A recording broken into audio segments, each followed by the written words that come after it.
कमी काळात प्रचलित झालेल्या हॉटेल भाग्यश्रीवरती हल्ला झाला याचा आम्ही निषेध करतो। हल्ला करून हल्लेखोर कबुली देत आहेत, तरी पोलीस त्यांना अटक करत नाहीत। या व्यावसायिकाचा मुर्दा पाडल्यावर पोलिसांना जाग येणार आहे का? या भाग्यश्री हॉटेलच्या मालकाचा जीव धोक्यात गेल्यावर यंत्रणा जागी होणार आहे का? बहुजनाच्या लेकरांनी फॉर्च्युनर घेतली, व्यवसाय टाकला, यशस्वी होतोय, व्हायरल होतोय म्हणून त्याच्यावर हल्ला होणार? या घटनेची गंभीर चौकशी करा।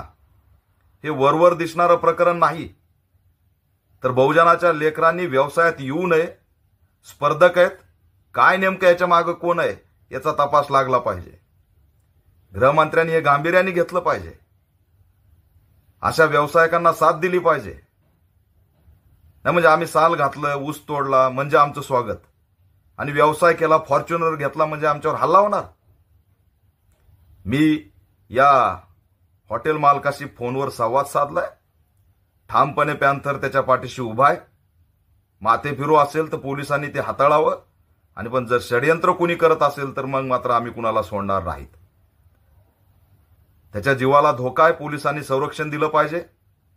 सर्व त्या ठिकाणी आम्हीच बॅनर फाडलं मानणारे त्यांना अटक झाली पाहिजे, त्यांच्या मुसक्या आवळल्या पाहिजेत, आणि या भाग्यश्री हॉटेलच्या मालकाला पोलीस संरक्षण मिळालं पाहिजे।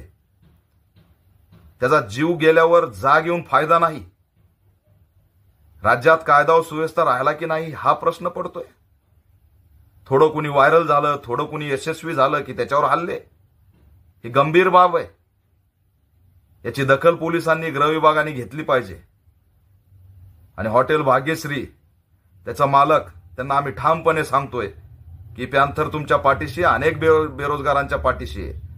पॅन्थरचे कार्यकर्ते अशा बेरोजगार व्यावसायिकांचा त्या ठिकाणी आम्ही सन्मान करू, संरक्षण करू। या घटनेचा ऑल इंडिया पॅन्थर सेना निषेध करत आहे।